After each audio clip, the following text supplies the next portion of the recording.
Hey everyone, we are back for another episode of the Gathering Movement interview series. I'm here with a very special guest today. This is my dad, Tim Smith, and he's going to be talking all about the future of visionary leadership. So welcome. Thank you. Thanks for having me, Bridget. This is cool. I remember talking to a couple people and they were like, why haven't you had your dad on the show? Now's your chance. Here we go. So to give everyone a little backstory, personally, Dad, you have been a very inspiring person on my own entrepreneurial journey, just in terms of thinking big, starting small, doing the little things necessary day in and day out to grow, evolve, learn, and get to where I wanted to be. So I wanted to start our conversation today kind of taking it back in your life and hearing a little bit about your childhood and how you realized that you were a leader. How I realized that? Okay. Well, I had a childhood just like everybody else. I had friends, I had enemies. There were good and bad things about it. I think that a couple of things I can point to that at the time it had no meaning to me because I was a child. I didn't really appreciate it. When back in those days, we had what were called safety patrols in elementary school. That meant kids who would leave 5 minutes before the end of the day or before lunch and go and stand at various corners with these belts on and safety belts.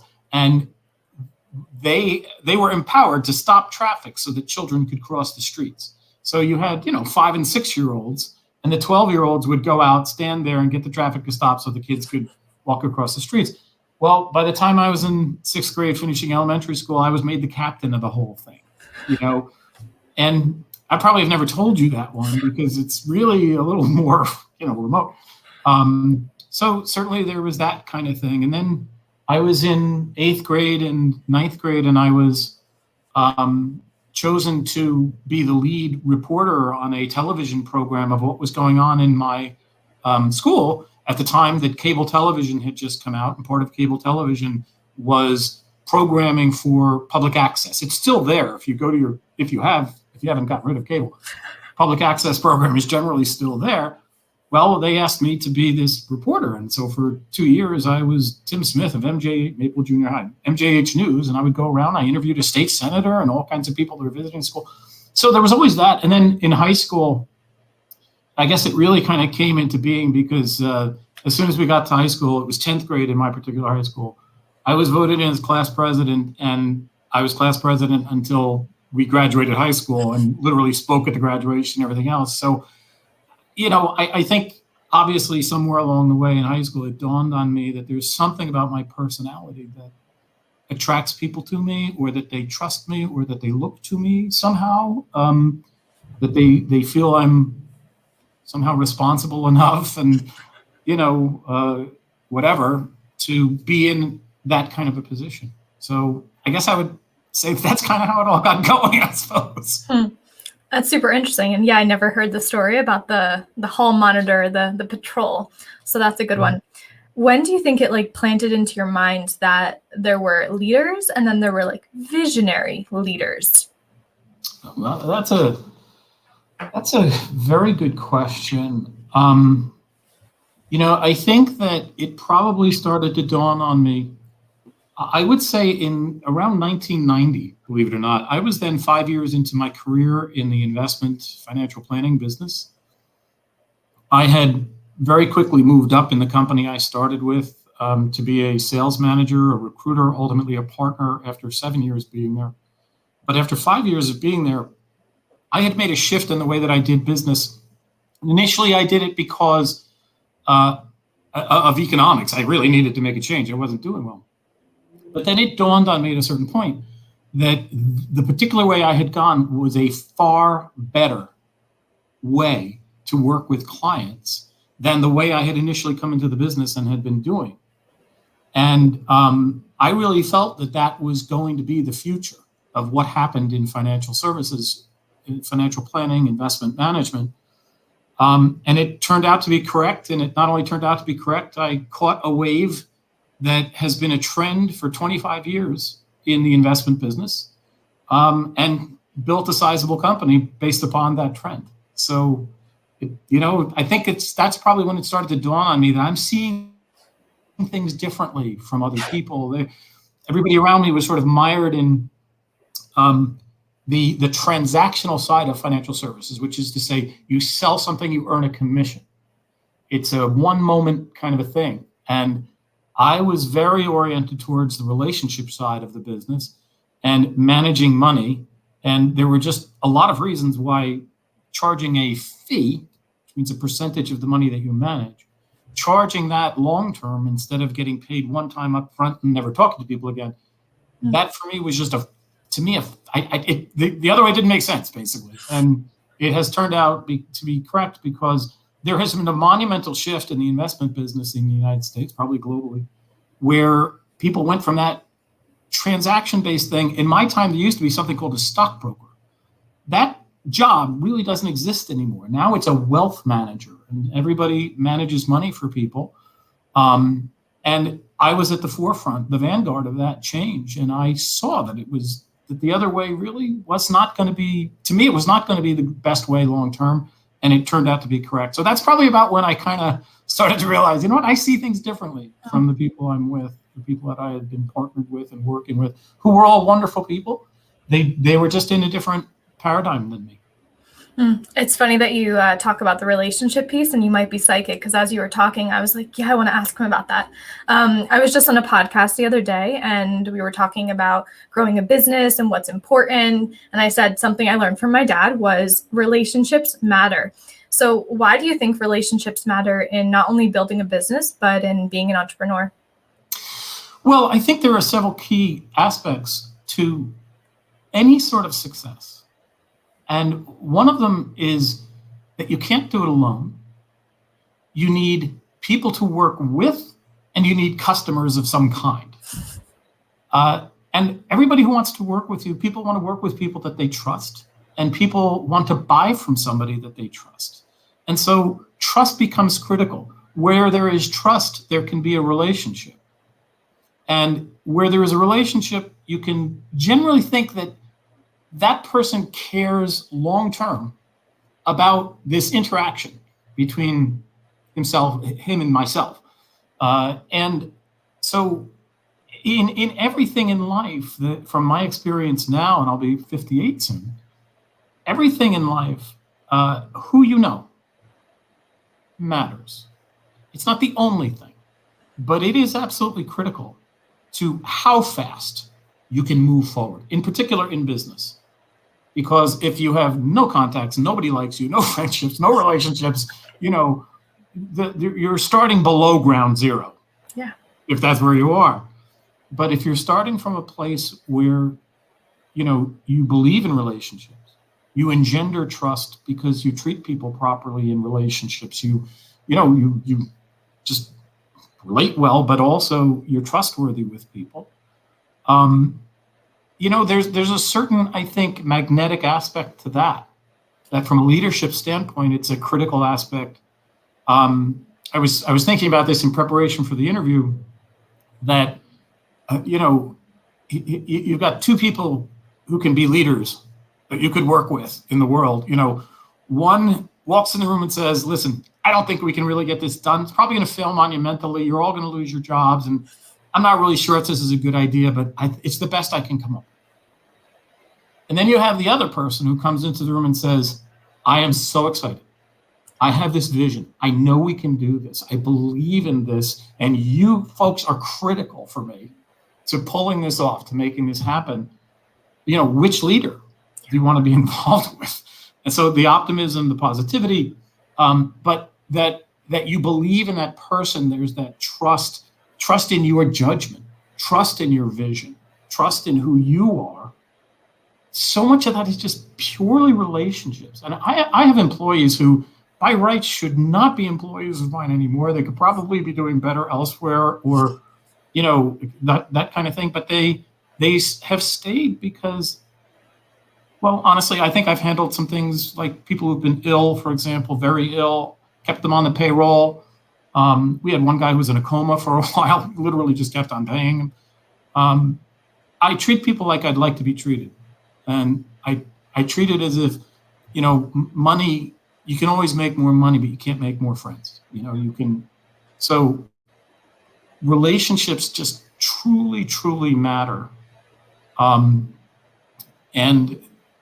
to know that you have people that in the horrible chance that you need something, you need people, you need help, you need, somebody has something that they can help you with, and they can help you.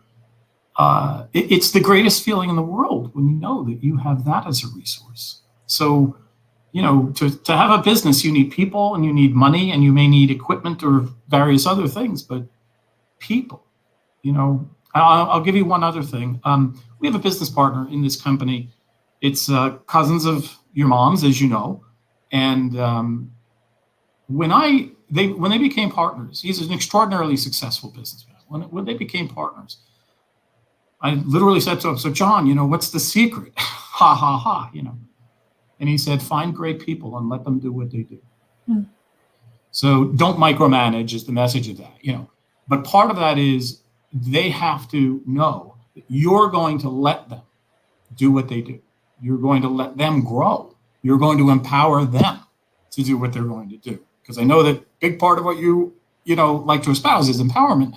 Philosophically, from a management standpoint, because of that one conversation 20 plus years ago, my entire management philosophy in growing our company has been get great people, empower them to do what they do well, and let them do it. Stay out of their way. So forgive me if I'm rambling a little bit on this one, but that's kind of where I come from on relationships. It's just I struggle right now to think of anything. I think you can be successful with relationships if you don't have money. I don't know if you can be successful with money if you don't have relationships, if you don't have the resources of people, because nothing gets big without people. If you were to try to figure out who are the best paid individual consultants on the face of the planet or something like that, I have to believe they have some sort of an assistant or staff or other people who let them focus on what they do well,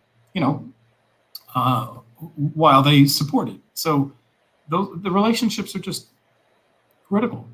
Yeah. You cannot optimize where you can go without people.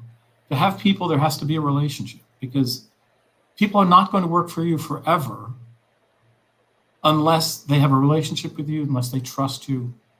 The only other way that happens is called slavery.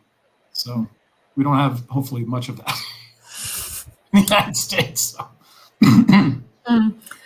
We have a comment that says, "Love that this is all about relationships." And I don't just think you are right. And I think this is something for entrepreneurs on their path where maybe a little bit, they're just starting out. They don't really recognize this, because the first thought in the mind is, I have to just do this on my own. Like, I'm going to do this, and it's all about the individual. And I think as the journey goes, you start to realize that you can do it on your own, but it's probably not going to be as fun or as easy or as fast.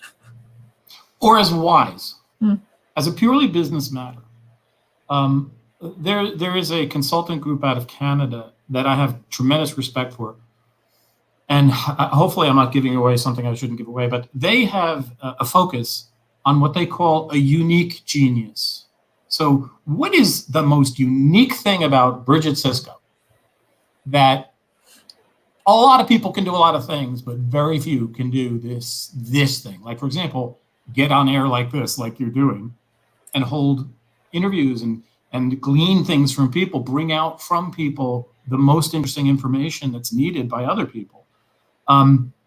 Everything else that is not that unique genius, someone else can do better than you.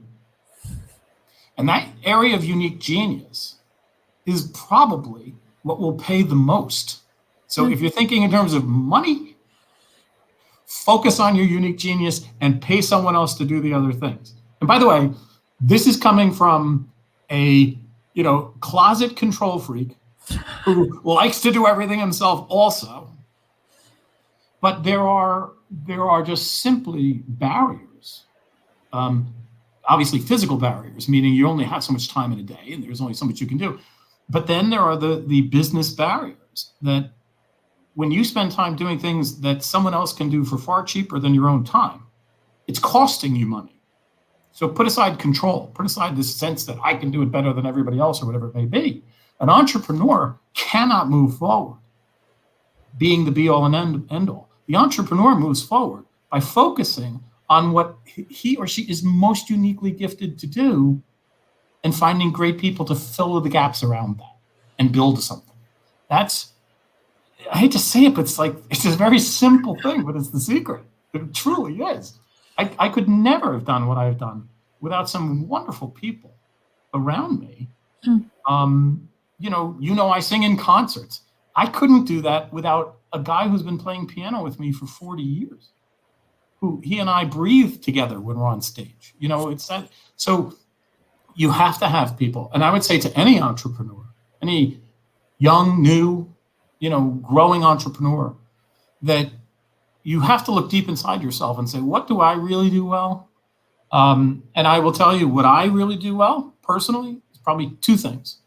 One is relationships, engendering trust in other people.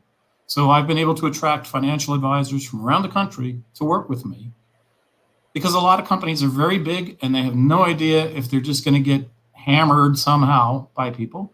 With me, they talk to me and they feel they know exactly what they're getting and that they can trust that.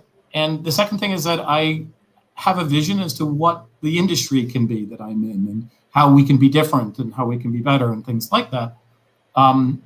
Those two things are what I focus my time on. And it's where I am, I guess, at this point.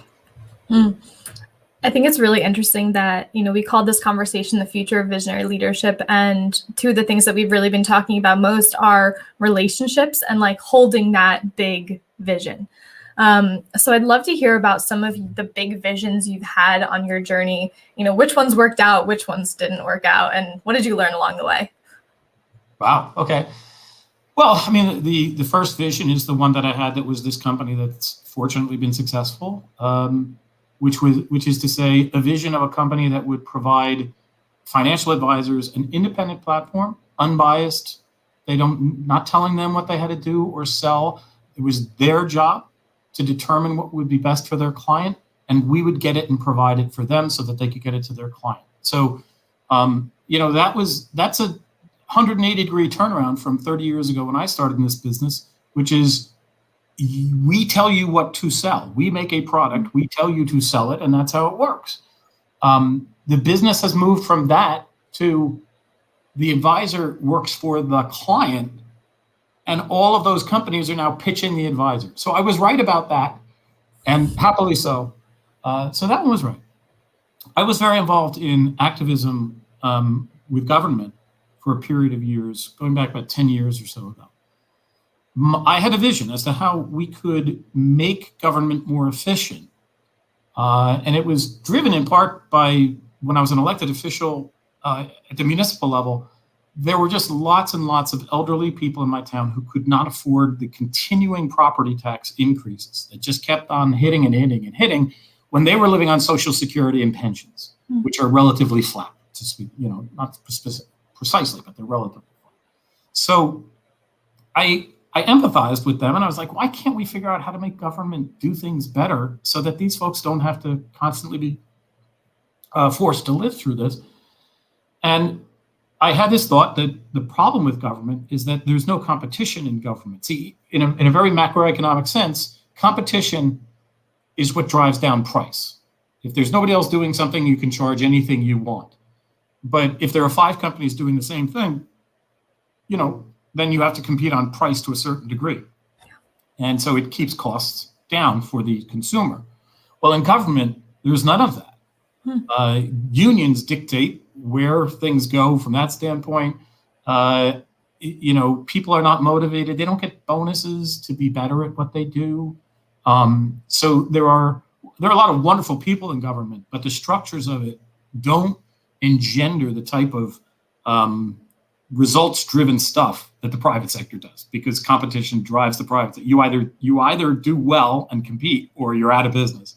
So I came up with a series of ways to try to infuse competitive pressures into the government sector. And some of it went very well. One initiative that I put out there saved my town $5 million alone. But on a broader scale, I needed greater cooperation from other mayors and other people, beyond my own community. And once you got to that level, people were not. I remember going to one meeting, and a guy said to me, this is probably in 2007 or 8. He said, "Tim, you are 10 years ahead of your time. This stuff still hasn't happened. Therefore, I was more than 10 years ahead of my time." And I may have been utterly crazy with what I was doing. So that's an example of what I'll call a failure. And I not that I don't think it still makes sense. It makes all the sense in the world economically. But these folks moving that ship, I'm pushing an aircraft carrier with my nose, sort of, So I think you have that. I have some new ventures that I'm going to start now that I'm making a partial career change, basically. And I have a vision. You and I have talked about one of them, which is, unfortunately, I've had to settle a lot of lawsuits in my time for people whose financial advisors stole money from them. And as sad and horrible as all of that is, my company and I have to take responsibility for certain things. That's just the way that it is in business. But at the end of the day, a lot of the people involved also ignored certain information that came to them that should have alerted them that they did not have money where they thought they had money and things like that. So I'm working on a business that will educate people about how to avoid being a victim of investment fraud from an investment representative, a financial advisor. And that may turn into an even larger business. We'll see. I have a vision of a company that's kind of similar to LifeLock, but helps people avoid investment fraud as opposed to identity fraud. They are similar problems in terms of being tens of billions of dollars a year that are taken away, but there's nothing out there to protect people from investment fraud. So, we'll see. Interview me in 10 years. We'll see what happens. We'll do round 2. Yeah, we'll see how it goes. Really cool. Oh, what have I learned from it? I'll just say quickly, the one thing I have learned is I will never not try something because I think it's not going to work. I remember years ago, a guy telling me that the company that I was creating back then was silly because you're doing a part of the business that, is moving, people are moving away from the part of the business. And I said, well, if they're not going to move away from it that fast in the next 20 years, that this won't make sense. Eventually, there may be no such thing as a broker-dealer in this country doing retail brokerage business, but it still had a place. And I was right about that. So, I've learned not to listen to everybody else. I listen to my gut. I think you have to, as an entrepreneur, be ready to move on a dime, though, to shift.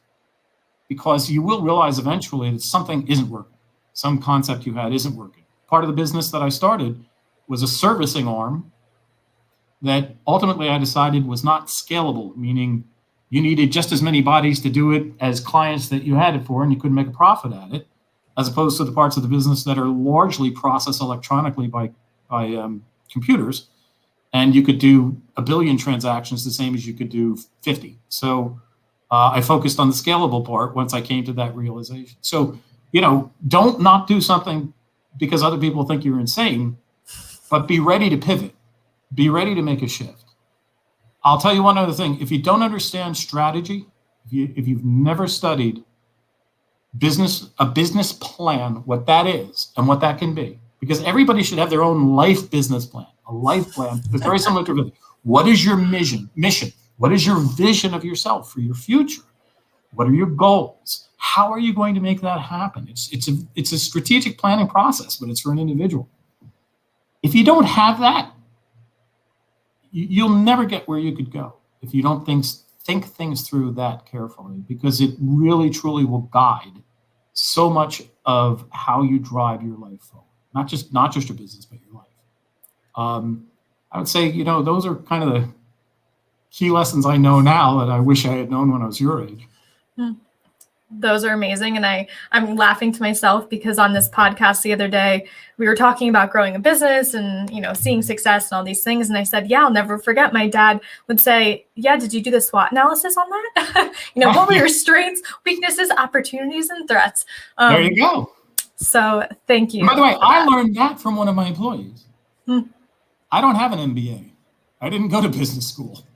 I have a terrific degree in television and film production. So, I used to joke with my clients that my degree in communications really set me up well for a future as an entrepreneur in the financial services world. So, but I learned. I recognized at a certain point that was an area where I had a deficiency. I had an employee who had an MBA, had a very strategic mind. I spent a lot of time just listening to him, and then finally it hit me. Okay, I need to go learn about this. And some of the most important stuff I learned was from him. Not from him, but also learning that I needed to learn that material. That makes a lot of sense. For you, it sounds like some of your employees have been major teachers. And I'm curious if you've had any other very pivotal teachers or even books that you've read that really helped you on your own journey. Well, yeah, sure. First of all, Rudy Giuliani was the mayor of New York for a number of years, New York City. Whatever people may think of him today, he was an incredible mayor of New York. I read his book, and it was absolutely fantastic for leadership.